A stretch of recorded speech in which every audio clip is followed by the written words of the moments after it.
You're tuned into RBLR, the home of Tampa Bay's RBLR Sports. 4 seconds left. In front. Happy moment. The Tampa Bay Lightning have won the first Stanley Cup. And the Tampa Bay Lightning have won the Stanley Cup. Lightning strikes twice. The Tampa Bay Lightning win their second straight Stanley Cup.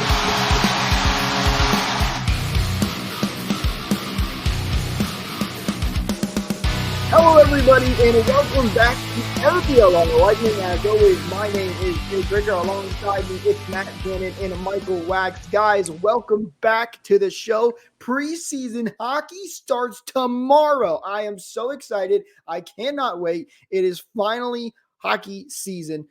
First and foremost, before we get into everything, guys, how you doing today? I'm doing terrific, Jake. Thank you for asking. Yeah, the hockey season really has kind of snuck up on me. Like, it seems so far away. And then when you just said it, preseason is tomorrow for our first game. So it really did kind of sneak up out of nowhere. It's still, the regular season's still a couple weeks away, but it is right there within grasp. Michael, how are we doing, my friend? Glad to have you back. Thank you very much. I want to say happy anniversary, guys. Today is the anniversary of Steven Stamkos' 247, one of the greatest goals in franchise history. So great day. It helps that we also won that game against the Stars. So doing well, excited to talk some hockey, excited to watch some hockey tomorrow. But again, that's tomorrow and it's right now.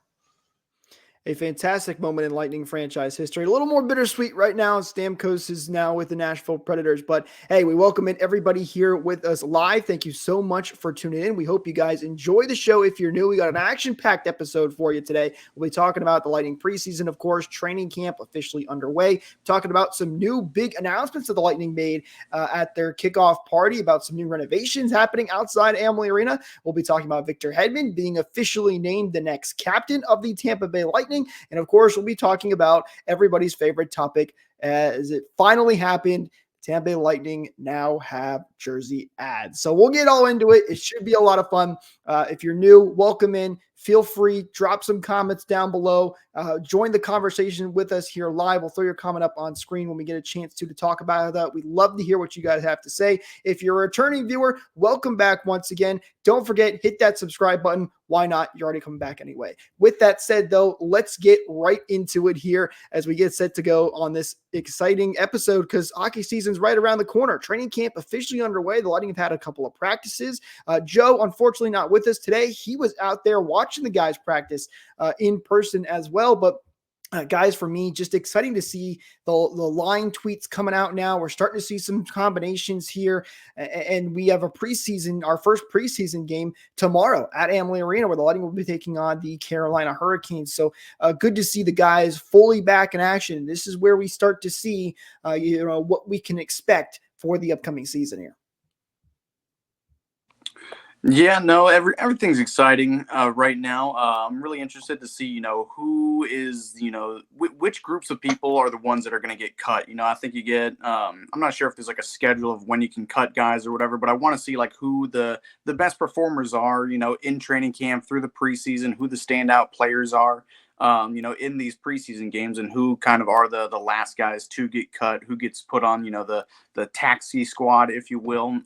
It's a really exciting time. Like we've been kind of going on the last couple of weeks about, these big name prospects. I don't know if you can really call them big name prospects, but, exciting prospects in the Lightning organization, an excitement that we haven't really felt in a couple of years or so. It really has been, an exciting, I keep overusing that word exciting, but that's really what it is, an exciting, group of prospects that we have coming up. So I'm really looking forward to seeing how these preseason games play out. I'm sure I'm not the only one that falls victim to putting way too much stock into preseason games and preseason performances. But just I can't wait to watch, official, even kind of Lightning hockey, even if they are exhibition games. Just really can't wait to see who the standout players are. Yeah, absolutely. And, we saw the Lightning release their preseason roster about a week ago at this point, I think. It was definitely definitely more than like 4 or 5 days ago because it was before media day. But they already made 2 cuts. I love how they released the roster and then like 20 minutes later they're like, actually, these 2 guys actually got cut from the preseason roster already. So really excited to see a lot of the guys. There are some guys that I'm really excited for, even if the prospect pool isn't one that's like hype with names specifically. But there are guys, whether they're coming from the OHL, the AHL, um, NCAA, if they're coming from overseas, their guys are really excited to like see them play with some of the mainstays. I think they could be really big impact players. Overall, very excited. I know that's a word that we've used a lot, but very excited to see what training camp and preseason is going to bring. Yeah, and as the training camp rolls on, as you guys kind of talked about, we'll see more and more cuts. The cuts we're going to see early on in this training camp are guys you expect not to make the roster, guys that will be playing down for the Crunch or for the Solar Bears as well. By the way, if you're wondering what the preseason schedule is, here it is real quick one more time. First game, obviously, tomorrow against Carolina at 7 p.m. at Amalie Arena. And then the Lightning will head to Orlando at the Kia Center, and we'll take on the Florida Panthers there. It's a tradition the Lightning have done for a long time now, where they play one preseason game down in Orlando. That game's always a ton of fun. 27th, they'll be at Amalie Arena against Nashville. And then on the 28th, a back-to-back. Why are we having back-to-back games even in the preseason? I mean, come on now. But back-to-back there on the 28th, they'll be in Nashville for that game. Our own Michael Wax, he's going to be there covering that game for us as well. So we'll have a lot to talk about for that one. The September 30th, the Lightning will be taking on the Florida Panthers back in Sunrise, and then October 2nd, last home game of the preseason, again against Florida, and then in Carolina on October 4th is the final game of the preseason. So there's your preseason schedule. As we go on, you'll see more and more of what the roster is going to look like. Early on here, probably get to see a lot of the new guys. Should be a lot of fun as it rolls on and we start to see more and how guys are kind of developing with the lines. Of course, we'll talk all about that right here on this show. Now, I also want to get into what was happening for the Lightning when they had kind of their kickoff party, I guess you can call it. I can't remember the official name for it, but this took place a couple days after Media Day, which we'll get into here momentarily as well. But the Lightning made some interesting announcements at this whole party that they had with the season ticket holders. Party with a purpose. What's that? Party with a purpose.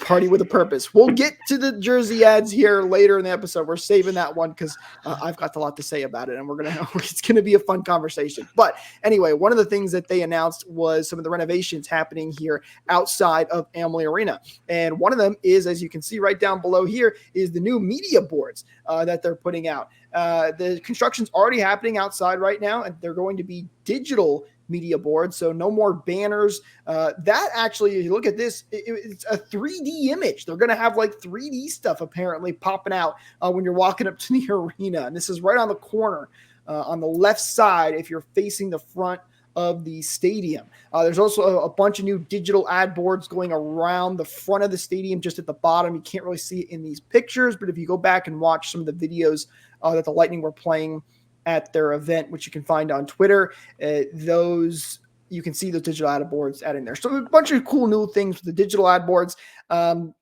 I'm excited about this, guys. I think it's going to be a cool new addition to the stadium. Some of the renderings look a little weird, but renderings are renderings. In person, I think this will look great. And I mean, honestly, it's a no-brainer for the Lightning. You have to put new banners up every single year. Now you can throw whatever you want up there. Guy gets traded, boom, new players up there. Guy moves to a different position or wears a different number, boom, you can change that. So I'm excited to see what they do with all this. I think it could be a fun addition to really liven up the front of Amalie Arena. I think it's wicked cool. Not that, Amalie Arena needs a whole lot to really, spice it up or anything. It already is a very beautiful arena, like outside. Thunder Alley is really well put together. I haven't been to many other arenas, in the world, but I'd say that Thunder Alley really is top notch. And this just makes it all that much better. And with the 3D effects, that's a really super cool thing to do as well. If it, performs nicely, who knows if it will. These are just renderings, right, Jake? These aren't actual pictures. It's not done yet, obviously. Those are just renderings. They were, when I was at Amalie for Media Day, they were starting to put up the actual board, but still very early in the process. I'm assuming it's going to be done for the it'll definitely be done for the regular season. I don't know how far along they've been. I haven't been back recently, but I imagine it's going to be done relatively soon. Regardless, like we've probably all seen, the videos. I think they have one in Times Square. There's one in London or something with the big 3D effects on them. I've only seen videos of them. I haven't seen them, in real life, but they look pretty hyper realistic. They look really cool. So to have that out front of, Amalie Arena, I think that'll be a really, really cool addition. I'm kind of confused on where they will be. Or will this be on the arena itself? Yes. So do you know? So if you're looking at the stadium, right, when you're walking up to the entrance and the left side, you can kind of see where the glass is. That's where that's the very front of the stadium on the left side, where you're walking up, where the Dave Andrew Truck statue is, where the big kind of the left of where the concert stage is set up. That's where it's going. I will say when we were putting up when I saw the construction there, I didn't see. And again, it was very early in the construction process. There was only stuff on that left front wall. Apparently, it's going to wrap around all the way in the corner, as you can see in this picture. So again, I don't know how much more construction there is, but yeah, it looks like it's on that left. It's on that left side, and it looks like it's going to go all the way around the corner. So is it also going to be eventually, maybe not this year, but like also on the right? And then they put I'm pretty sure they put posters and stuff on the parking garage as well.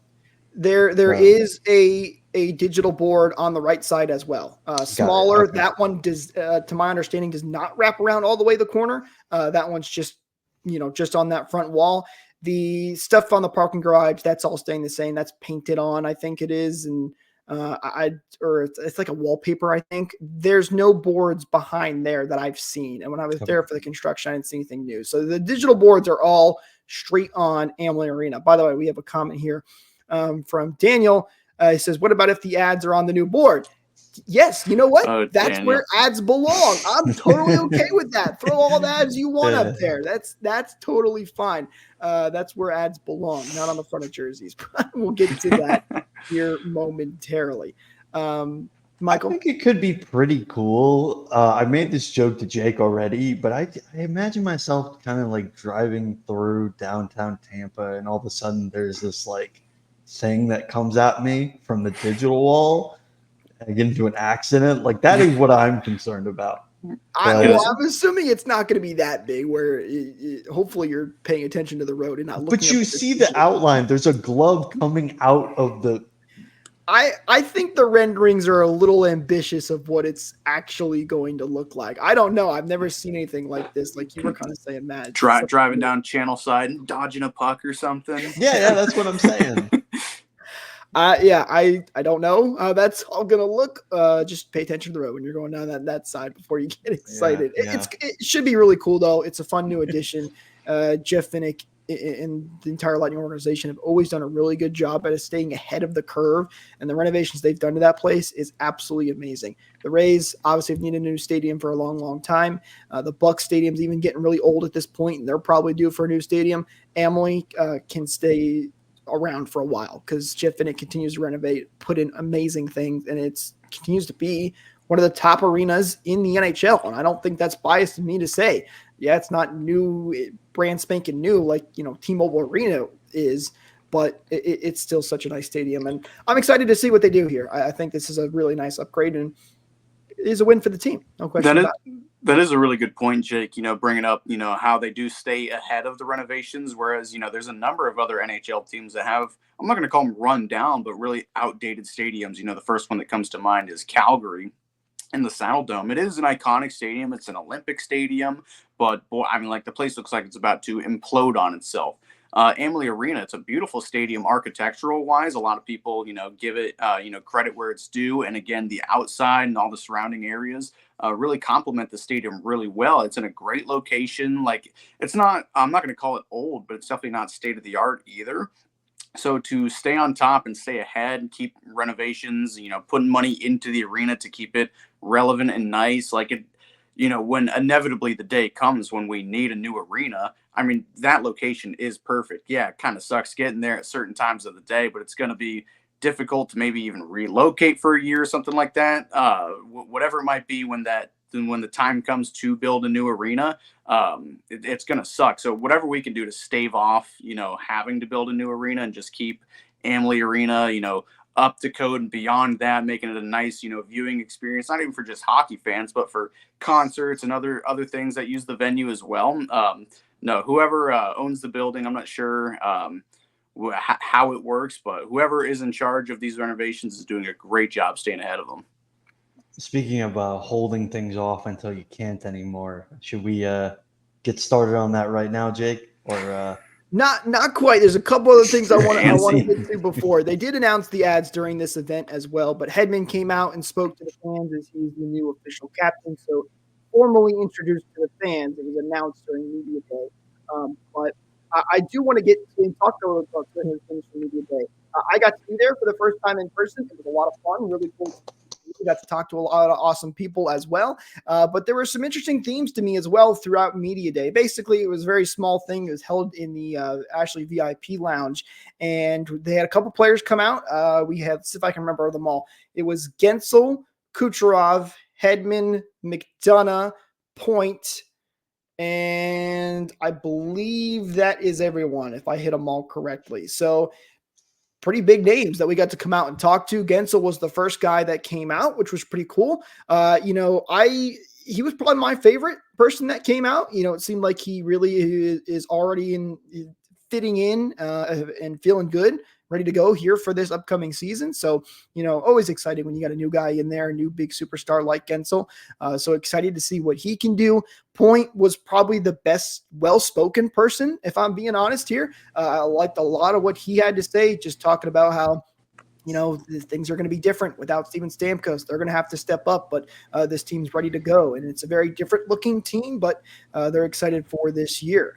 Of course, got to talk to Hedman and JBB JBB was the other person, not a player, but the GM.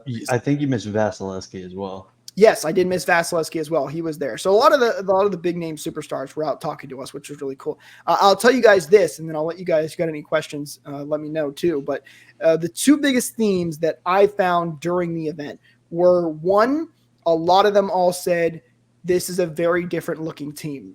And I think that's referring to both Steven Stamkos isn't here anymore. That's a big change. And then number two, that this, it's a different looking team, but they're also very excited and ready to go for this season. So things are going to be different, but they feel good. They feel ready to go, and they feel like they've got a very talented group there, which makes sense.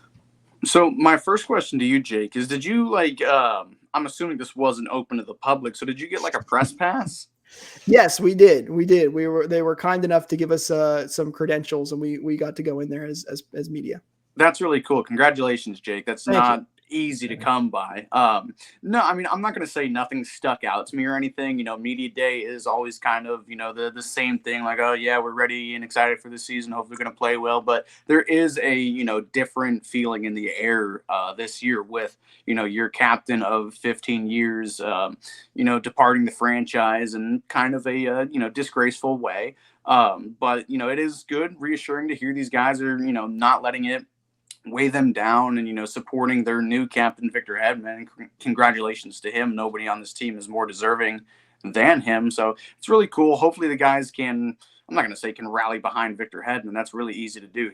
I'm sure he could, make me run through a wall for him. But again, media day is just media day. I didn't get to watch many of the videos. I got to see the, Kucherov's presser, if you will, how soft-spoken and, unenthusiastic he is, just kind of saying the same things over and over. But you said Braden Point was really well-spoken, Jake. Is there anything that he said that, really resonated with you or stuck out that wasn't just generic hockey jargon? You still get a lot of that even with the best of the well-spoken players because that's just the way things are when it comes to that kind of media day stuff. But he talked about the power play and, how that's going to look different with Steven Stamkos. And he talked about how that's something they've been working on early on here. They're going to get a lot of different looks when it comes to the preseason. They're going to try different things out. It just really felt like, he was like, listen, things are going to be different. We know that. And there's going to be a lot of work to do throughout this preseason. But that's what we're going to do. We're going to experiment with it. We're going to work on it, and we're going to find the best way to do it. That was kind of a small glimpse of what I saw and just what he was saying to me felt very consistent, and he wasn't down or all over the place. It was a good press conference. And a follow-up. Sorry, Mike, I'll let you get to it in go a sec. ahead. Was Braden Point wearing Crocs? That's a very important question. No, I believe he was wearing flip-flop. He's behind the Podium. lectern or the podium. So I couldn't quite see what he was exactly wearing, but I believe he was wearing flip-flops when I saw him walking away. What a Florida man. So you talk about like Braden Point being like the most well-spoken of them, and a lot of the stuff that we don't really account for in the leadership is not only like talking to the guys, but also like talking to the refs. Are you surprised that like Point didn't get a letter this year? Not really. No, I mean, I understand what you're saying, but Kucherov and McDonough are the ones that got the A's for the Lightning. Yeah. And McDonough, he's a veteran guy. He's been here before. I can see him being a leader. And Kucherov, even though he's not the most well-spoken by, which Matt, I have a funny story about the Kucherov, as you kind of mentioned there. But it seems like he is a leader in that locker room. He helps guys all the time and teaching them stuff. So it doesn't surprise me too much. To be honest, I really didn't expect for Point to be the most well-spoken person there. But he was, I think that just speaks to how many leaders the Lightning do have on their roster. There's a lot of guys that could probably wear the A, heck, even the C on this team. But it was good to see how good he was, but it doesn't surprise me he didn't get the A. He's definitely a good candidate, but listen, McDonough and Kucherov, I think those are guys that are very well deserved of it. And my 2 cents is McDonough. He's already been a captain for the Rangers, way back when. So he has that, leadership quality. Like we know it. We've seen it before. For how long was he on the team? 4 or 5 years before coming back. We know he's a strong guy in the locker room. He plays well on the ice. Like he's got it all. He is a leader. And Kucherov, we've seen it develop over the years where it used to be temper tantrums and just you can tell a lot how he's feeling in his body language, but number one, he leads with his play. He's arguably one of the best players in the world. He's the best player in the Eastern Conference. I'll die on that hill. But we've seen him grow as a person. Like he's getting I don't know if he's getting mic'd up more, if he's actually just talking more on the ice, but there were a couple of clips last season where you can hear him talking with the guys on the bench or on the ice, and it's not just whatever. Like he's actually being a motivator, a bit of a confidence booster. He's not afraid to give it to the refs or even just casually talk to the refs, and that's a big factor of being a captain or an alternate captain is being able to have and maintain a relationship with the referees, linesmen or the officials. And again, he's a locker room guy. One thing we kind of all know with these Russians, I guess I'm lumping Sergei into it too. But even though they're quiet, in front of microphones and interviews, like Kucherov never does interviews. They're glue guys in the locker room. Yeah, they might be a little secular. The Russians hang out with the Russians, the Canadians hang out with the Canadians, whatever it might be. But there's a lot we don't see behind closed doors, and I don't think anybody's complaining or whining that Cooch got an A and Point did it or didn't or anything like that. I think his leadership qualities have greatly emerged over the last couple of years. I'll say in this post-cup run window, which, there's still time for another cup. But in the, since, 2022, let's say, I've seen a massive increase. And it's not even just with his, off-ice mannerisms and everything. We've seen, a bump in his play, of course, offensively, but defensively too. He's not quite a defensive black hole anymore. He really is leading with his play as well in more than just the offensive category. That was long-winded. I think the main, it's not even like a criticism of like, oh, one of them got a letter over the other one. They've had a thing, and maybe it's just me with a Mandela effect of like over the past couple of years, maybe not so much, but I always feel them having a rotating cast of A's, whether it's Hedman, whether it's McDonough, whether it's Sorelli. I remember wearing an A, Killorn. Like it feels weird that they have 2 permanent assistant captains this year, but I'm all for it. I think that could actually build out well. for the team. They have done that recently where they've rotated a little bit in different A's. Was it the Lightning or maybe a different team? I'm pretty sure it was the Lightning where like they'd have different away like alternates and home alternate There are captains. no other teams other than the Lightning. So That's correct. But yeah, there are some obscure guys like Strawman, I think, wore a number, at a certain point. He wasn't a bad player or anything, but weird, giving him an A. I wouldn't doubt if like Pat Maroon wore a letter at one time. He's John Cooper's, I don't even know what you'd call him, but him and Coop, they were just tied at the hip together. It's not, just an on ice thing, but I don't know. Did we alternate the captains last year? I don't remember. If I remember correctly, there were some change, and also with injuries and stuff that can also change. I can't exactly remember all the assistant captains last year. There's a lot of games.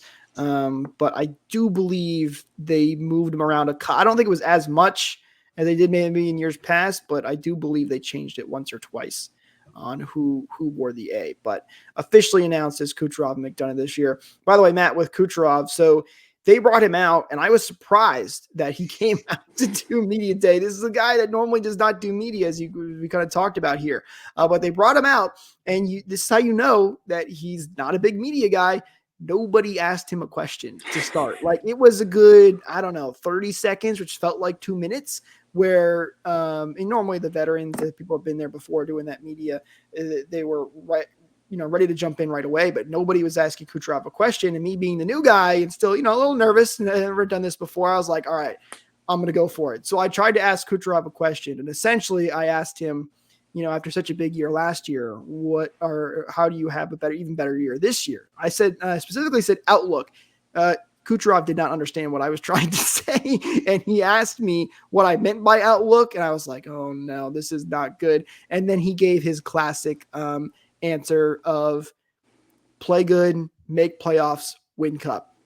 And I said, fair enough. There you go. And people really did enjoy that quote from Kucherov, because that's classic Kucherov. That's what we've come to know and love. People ran away with that comment by TVR's very own Jake Recker asking the question. Everybody was like, oh, this is great. And of course, you were the first one to ask a question, because everybody else was like, we're probably going to get the same answer too. So, yeah, I had to get that response out of the way. Then everybody else went. But listen, it's Kucherov. It's fun. It's what you expect of him, and it is fun. Comment here from Daniel, by the way, saying Tampa has done both of those things, and talking about the changing of the captaincy and all that. Don't think they will with a first-time captain. Stability with 2 set A's. It's smart with this being Hetty's first year as captain. Yeah, absolutely. That 100% makes sense. Thank you for confirming too on the rotating A's. I know I was pretty sure that they did do that, but yeah, first-time captain. Don't want to be throwing things a curveball with him. He does have a lot of experience, though, being a good friend with Steven Stamkos and him being the captain a long time. So I think he's ready. So I saw the video you guys posted, or maybe you sent it, of you getting to ask Julian Brisebois a question. Was that the only question you got to ask all day? Was that the only question you were allowed to ask, or were you nervous? What was it? I'm really excited for you, Jake. I'm not poking fun at you, but I appreciate really it. No, cool. so I asked Kucherov that question, and I asked JBB that question. So I asked 2 questions for the whole thing. Okay. The JBB and Hedman interviews were a lot quicker. Those they live streamed on YouTube. You could still go find them, and they were passing around a microphone, so it's a little bit easier to get your question in when you wanted it. But yeah, I did and talked to JBB about the young guys and who he thought could step up. He gave me a classic GM answer where he really didn't say anybody that he thought could jump up. He did mention something which I thought was interesting. He said that he thought this was one of the more deeper groups of young players that could potentially jump up and make an impact. We talked about on this show a couple episodes ago how, the Lightning don't have a ton of draft picks. They're ranked very low when it comes to their prospect pool, but JBB and the rest of the staff seem to think that they've got a really good group of young players, and there's a lot of different guys that make an impact for the Lightning potentially this season. So I thought that was interesting. That's pretty cool. Well, and he also brought up the injuries. So I don't know if we want to get into that right now, but the young guys could potentially take over because of the injuries. Yeah, there were a couple of injuries. He listed off a whole bunch. Some of them were more minor guys, not minor meaning they're going to be in the minors.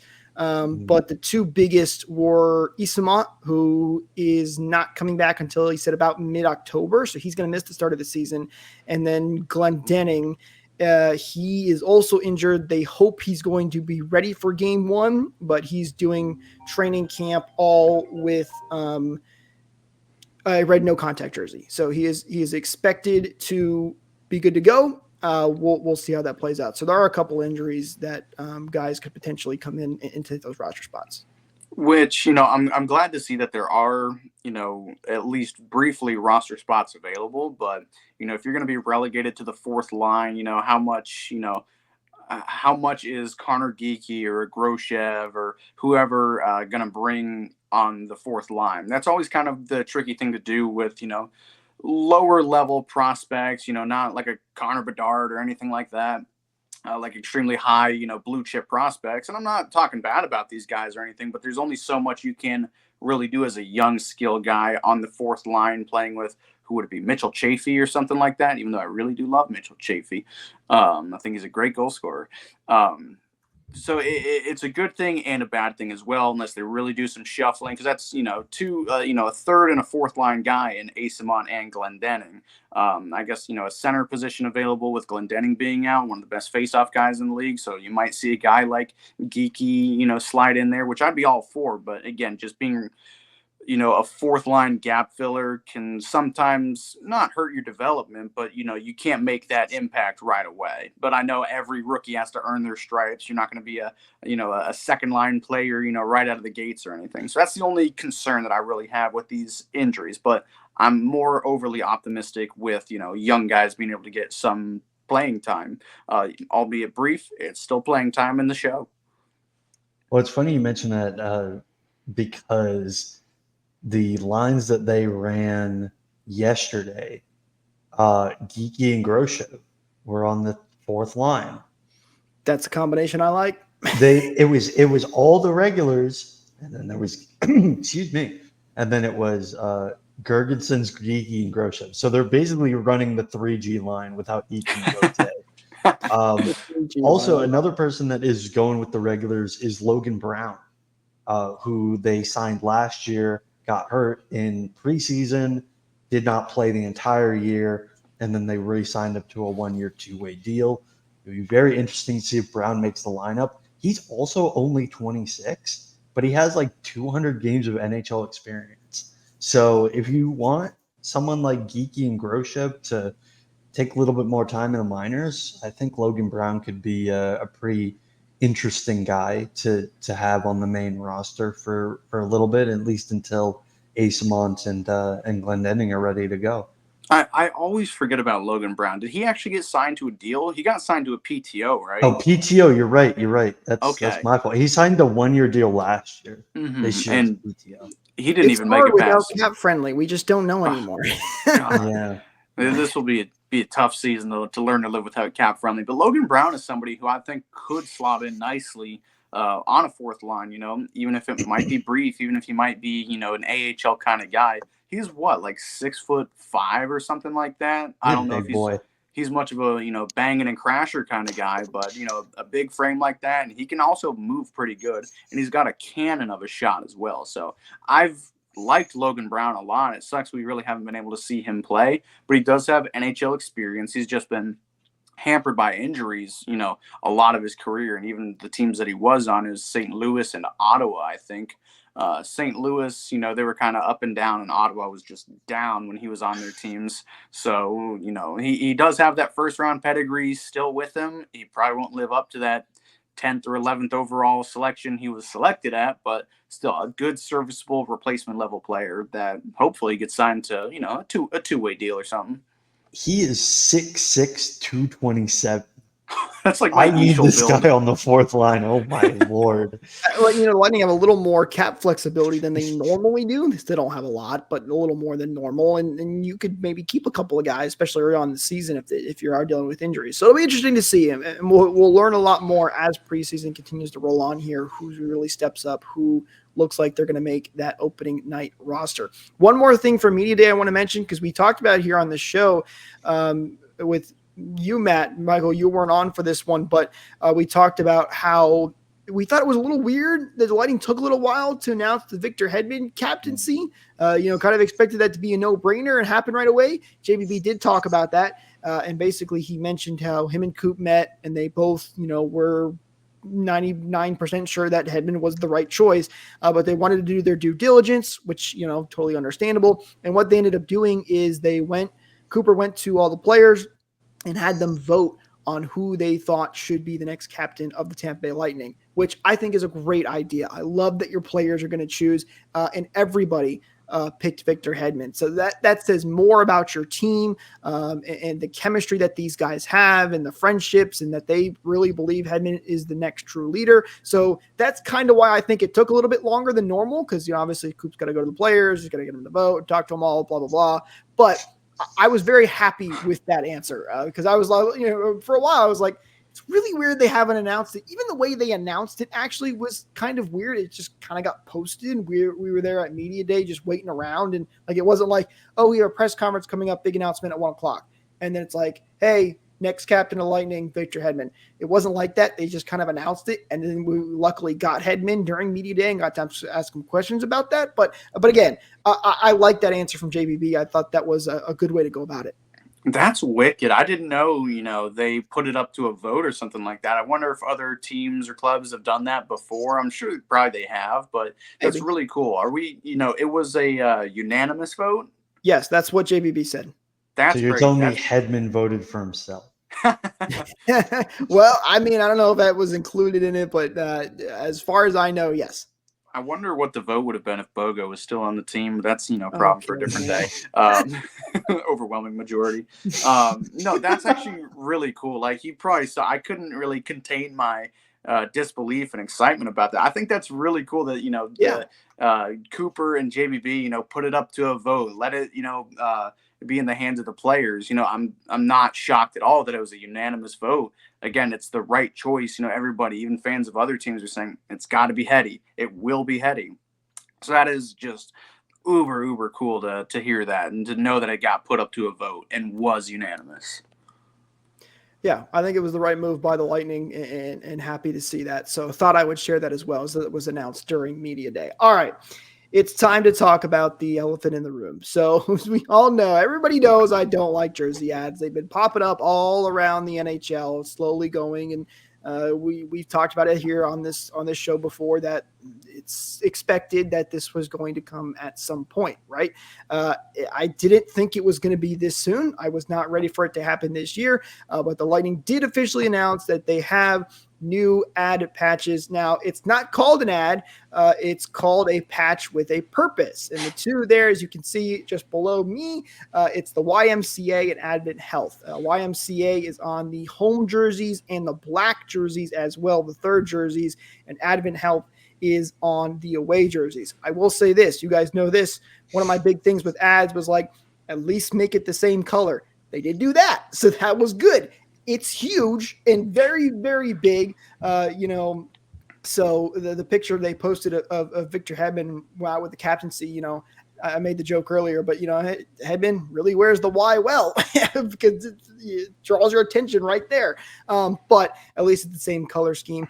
I'm going to let you guys talk all about it. Actually, let's do this. Let me give a couple outlines on what everything that is happening, and I'll let you guys go, and then I'll go on my little tangent here. But basically the patch with a purpose, the Lightning donated $1 million to local charities or local YMCA stuff and Advent Health stuff to the community, which is a great thing. I absolutely love that. Please don't get it twisted. Like, that's they've always been really good at working with their community. So that's what the patch with a purpose is. They donated $1 million, fully funded by the Lightning. So this is not coming from like sales or revenue or anything like that. It's just a one-time donation the Lightning made. So that's what the patch with the purpose is. If you're wondering how purchasing jerseys is going to work, all the jerseys in the stadium have ads on them. If you, for some reason, wanted to put an ad on your jersey that you already have, you can bring it into the store. They will put an ad on your jersey free of charge. I don't know why you would want to do that, but you can if you really wanted to do it. So dumb. Yeah, so all the jerseys in the arena will have ads, which is the same thing the Nashville Predators did as well. When I remember we talked about it here, I went to their arena and they had ads on their jerseys in the store. You can still buy jerseys without ads on them online. If you just go on the NHL website right now, there's no ads on those jerseys. So you can still buy them without ads. You can't do it in store. Why? I don't know. But that's just the way it is. So that's the basics of the jerseys there. As we also know, we have all the different styles of jerseys with Fanatics this year in the I forget what they're calling it, like the Ultimate Premium one, the On Ice one, and then the Fanatics version, and then the practice jersey. So there's the 4 different levels. In stadium, though, all will come with ads on the jersey. So if you want to purchase it without an ad, you have to go and do it online. I will say this too. The pictures that we saw online, I have not get my hands on a Fanatic jersey yet. I want to go to the arena and check them out for myself, but the quality didn't look great. And I don't know if it was just the lighting or the way the pictures were. And you guys can talk on this too, but I thought the pictures looked a little funky, and I'm concerned about the quality of these jerseys. Even the patches, I thought like it looked like it was almost peeling up a little bit on the jersey. So I'm a little concerned about the quality of these things. Again, I got to see them in person, but I don't know. Guys, take it away. What are your thoughts here on the ad, or patch with the purpose? Sorry, not an ad, patch with the purpose. So I'm feeling a little bit better about it. My first thoughts were, great. The colors match. It definitely stands out a bit, but at least it's not like, the Penguins high mark, bright baby blue patch on the black and yellow jerseys. That is an eyesore, straight up eyesore. These, they go well. In a perfect world, we would have no ads anywhere on the jerseys. You can relegate that to the boards and everywhere else in the world, but we don't live in a perfect world. I'm glad it took this long to really get to this point. And when you were saying, learning the lore behind the patch with the purpose name, actually, going out and donating $1 million to each of these foundations, it's like when I'm comparing it to, let's say, Edmonton and Calgary, both of them have, gambling ads on them. I think there's a couple other, teams that have gambling ads on, right there on the crest. I'm not going to say I'm not, a degenerate myself occasionally, but, to go ahead and advertise for, 2, I'll call them, beneficial organizations, companies, whatever you want to call them, the Y and Advent Health. It's better than gambling ads or, Marlboro or something like that. So I'm a little bit less disappointed, if you will, with who they actually chose. And then again, with the actual aesthetics of the jersey, it matching the blue on the white jerseys, the white on the blue jerseys, it looks well. Yes, the Y logo is huge, but I think eventually I'll be able to get over it. So look at that. I mean, look at Edmund. It's so noticeable. It is. But Jake, it could be worse. It really could be worse. Young man, there's no need to feel down. I said, young man, pick yourself off the ground. That's about all I had. Michael, do you want to go on your tirade before Jake? I don't like it. I want to be very clear. I don't like that there are patches on the jersey. If you can, go to a third-party website, get another jersey, like without a patch on it. But like Matt laid it all out. Like this could be way worse than it ended up being. Yeah, look at that. Milk and Oreo and try, which by the way is hilarious that it's milk. It is. And that the Oreo on the helmet ad. I'm actually that's hilarious. So it could be way worse. I actually think that for some reason, if we could pull the stuff back up, if we can pull the ads back up real quick, I think the white one actually blends in more on the blue one on the white jersey than the other way around. It does. It's very weird. I don't know why that is. I think it's because it's smaller text. Like the Y is just so big. Like a C for the captaincy or an A, like that's noticeable. It's a big letter, and that's what the YMCA is, just a big Y one. When the Lightning make the Stanley Cup Finals, where is the jersey patch or the Stanley Cup Finals patch going to be? That's a good question. I don't know. Have we had a team in the Stanley Cup Finals yet that's had a jersey ad?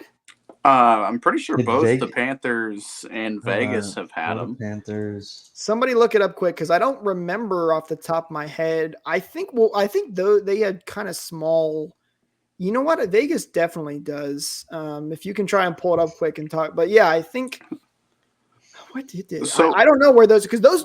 If you have a smaller ad, you can kind of fit the patch like right underneath it, but those are big ads. Like you're not going to put a patch over there. That's the thing let's say if you're Brandon Hagel, I'm just pulling a name out there, you just put the Stanley Cup patch on the other side.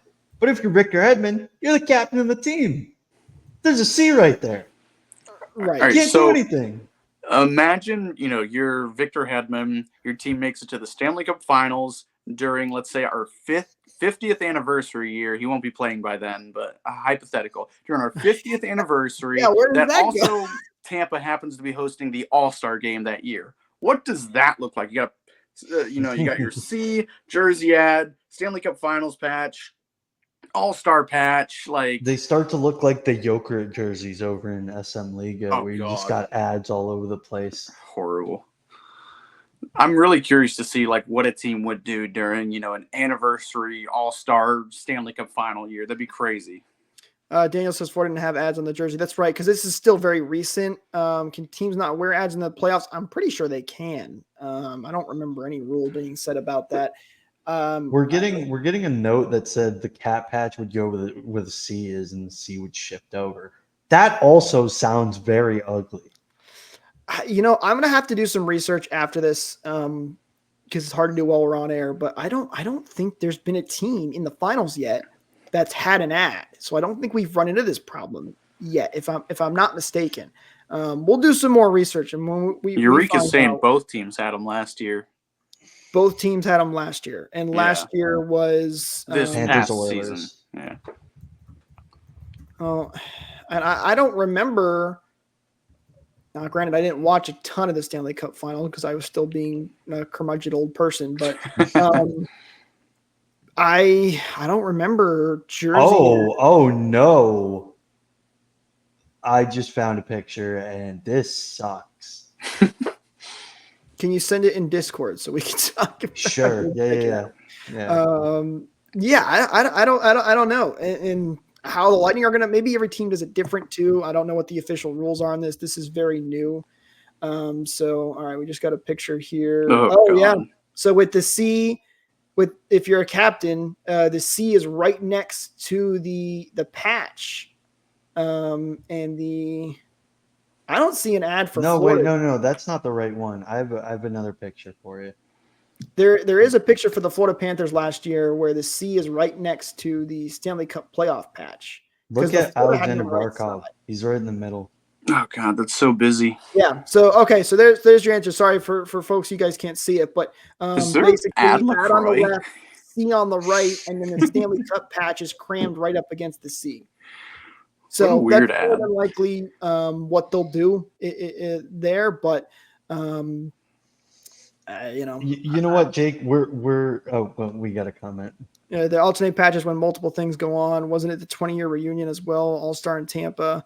25. Yeah. So things will get a little crowded on the jerseys. I don't know exactly how they'll play it all. Every team, I'm sure, will be different. I don't know what the Lightning will do when that time comes, but it's time. It's time. Jake Ricker, take it away, please. So listen, everybody knows that I'm a very big opponent against ads. I don't like them. I understand, a lot of people say it's not that big of a deal. It's just a little ad, but it's becoming worse and worse. Originally it was just Oh, there's some ads in the corner of the ice. It's no big deal. Oh, there's just some ads on the boards. Oh, there's just some digital ads on the broadcast now. Oh, it's just ads on the helmets. Oh, it's just ads on the jersey. And it's getting worse and worse and worse. And to me, it worsens the product. Now, the ad on a jersey doesn't really affect the watching the game, but for fans that like to buy jerseys, and yes, you can go buy a jersey without an ad online, but if you wanted to go in the store and buy a jersey, but you got to be a walking billboard, which I am very against. The NFL always talks about how, granted, the NFL makes a lot more money than the NHL does, but they talk about how like they're not putting ads on their field or their jerseys because it's a sacred spot. This is where, like I wear my Stanley Cup playoffs polo, which I love, like, because I wear this because it represents the team. I'm not throwing a YMCA logo on here because it's the jersey is supposed to represent the team. It's supposed to represent what the organization is. And Matt, you mentioned how, you felt a little bit better. Like this was kind of a better case scenario, which a lot of people said. Here's my issue with it. The Lightning are calling this a patch with a purpose. It's not. The patch with a purpose and the donation, they're completely separate. The donation has nothing to do with the ad. I guarantee they did not release any statements on how much money the Lightning are getting from these advertisements. We don't know that. I can guarantee you it's a lot more than $1 million. So they're still making a ton of money on this. They're throwing the donation to say, hey, look at us. Look at this good that we're doing. You know what? Actually be doing good, a patch with a purpose. Hey, every jersey that we sell, 10% of that gets donated to the YMCA or Advent Health. That's a patch with a purpose. This is just a PR move to make themselves look like the good guy. And I can't stand these hype videos that teams keep releasing and say it's woven into our fabric and part of the community. No, it's an ad. You're trying to hide the fact that this is an ad to make money. And yes, it's great that the league is getting more revenue, but I haven't seen anything where the teams have been taking this money that they're making and actually improving the league. There are so many better ways to improve the league. Half the time we have a outdoor game, nobody knows about it. There's no promotion. There's no nothing. There's so many other bigger issues that could be worked on. So many other places you can put ads and actually increase your revenue and make your league better. Advertisement is not the answer. And what's the end game here? It just keeps getting worse and worse every year. But the biggest part that irked me is kind of what you talked about, Matt, how they're calling this a patch with a purpose. It's not. All it is, if you read the Lightning statement, they mentioned the donation is funded by them. And the real goal is that, it'll get all this TV time and people will see it everywhere. And we encourage people to go donate and volunteer their time. That's great, but that's not a true patch with a purpose. You're asking people to go do this and donate their own money. But let me go put an ad on my jersey, but part of that money goes and gets donated to it. It's that annoys me. Don't hide the fact that it's an ad. If you're going to put an ad on your jersey, call it what it is and don't lie about it. The donation's great. I don't want to get that twisted. It's fantastic, but it looks terrible. It's huge. You're lying about what it is. And it's not helping the league to me in any way that I've noticed. The league continues to have the same problems that it's always had and actually improving the league. Where is this money going? I don't know. I hate ads. They don't look good. I can tell you right now, I will not be purchasing a jersey with an ad on it. And if the quality is as bad as it looks from the things that I've seen online, and again, I haven't had a jersey in my hands, I will not purchase another Lightning jersey. I won't. Listen, I love this team. I got like 20 jerseys in my closet over there of Tampa Bay Lightning stuff. I love buying the new jerseys, but I'm curious to know what the sales would be for jerseys in the stadium. I think they'll go down. I think there's a lot of people. I think most people agree that they don't like ads. No, most other people have more understanding than I am. They're like, okay, whatever it is, what it is. But long tangent over. It doesn't look good. It doesn't look good. It's not helping the game in any opinion, and they're lying about what it is. I can't believe I fell for the Vinix Sports Group psyop.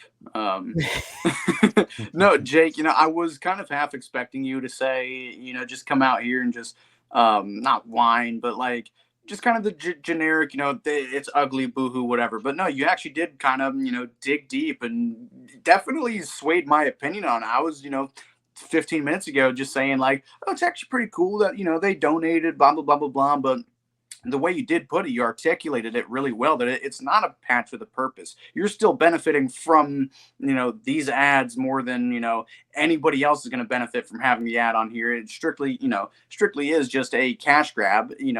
I'm not going to justify it by saying every other NHL team does it, but no, you did lay out the facts really well, how, they kind of are gaslighting you into thinking that this is a good thing. Look at us. We're the good guys.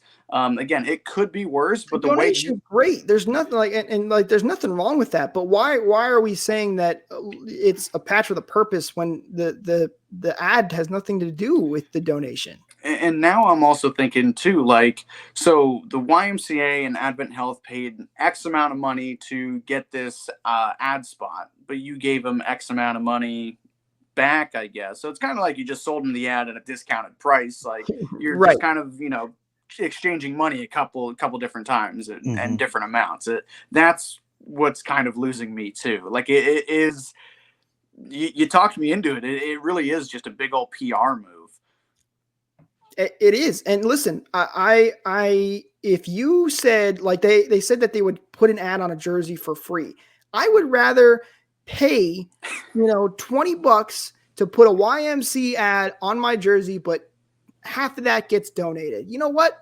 I'll probably wear one of the patches on something for a good cause like that. Like, I can kind of get behind that, and it makes sense, and the league's still getting money. But that's not what's happening here. And I think it was somebody on this show that said they should pay or like give you a discount on your jersey to have an ad on it. Like I believe it was Joe from. I think it was Joe. Comment here from Daniel. Did you notice the salary cap go up because that was directly tied to the helmet jersey ads? Yes, the salary cap went up, and there's a lot of contributing factors to that. Listen, like the Lightning, they made so much money they made more money than anybody during COVID because they went to the Stanley Cup Finals twice and sold all that extra merchandise. And I mean, it did take a jump, but how much and here's my point. Like, yeah, okay, it went up because of ads a little bit, but there are so many other ways to increase your league revenue without throwing ads all over the place. And I mean, all over the place. I'm telling you, I wouldn't be surprised if 5 years from now, we got ads on the shorts next, it hasn't stopped. There's so many other ways to promote your league and increase your revenue without compromising your jersey and some of your product when it comes to the ads on the digital ad boards and the projected ads on the broadcast. Like, I'm so sick of Jersey Mike's in the middle of a zone entry.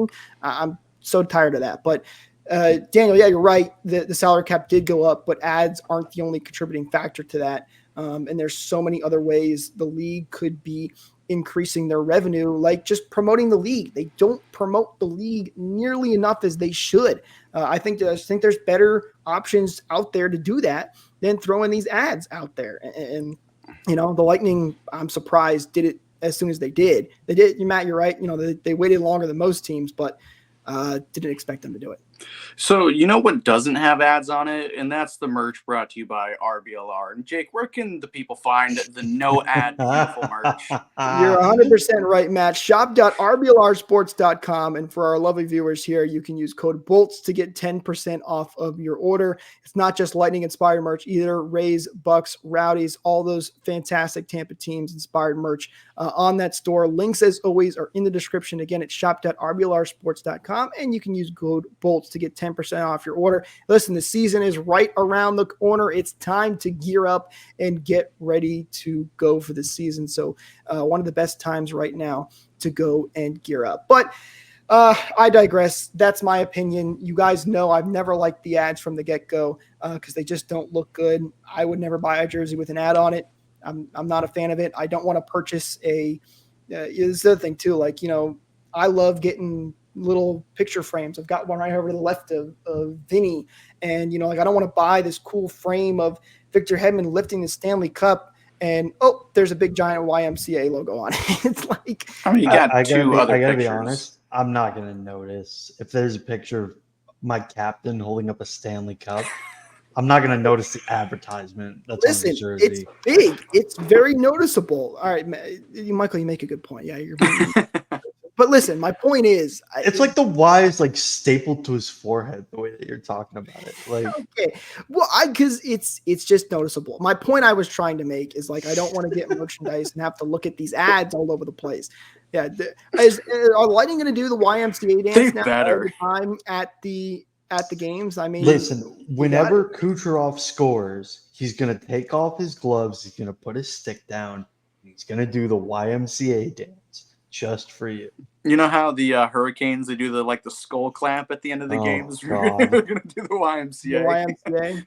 Hey, you know what? Might as well embrace it. We'd love to hear from everybody, though, as well. Let us know in the comments down below. Follow us at RBR Lightning, at RBLR Sports, and let us know what you guys think. Do you like it? Are you very against it like I am? Do you not like it? But, it is what it is. And listen, at the end of the day, I am always a Lightning fan. I'm excited for Lightning hockey. I'm not going to stop watching, but, that's just my personal opinion, and I'm not a big fan of it, but we are Lightning fan, and I'm very excited to have hockey back. So, guys, that's going to do it for us in this episode. Thank you so much to everybody who tuned in. Thank you to Daniel, especially for dropping the comments. Really do appreciate it. I would love to hear what you guys have to think. Don't forget to like, subscribe, and share. Really helps us out. We really do appreciate it. If you're new, we hope you enjoyed and hope you come back and join us next time. Don't forget at RBLR Sports, at RBL Lightning, so you don't miss out on future episodes just like this one. That'll do it for us today, and we'll talk to you next time. Go Bolts!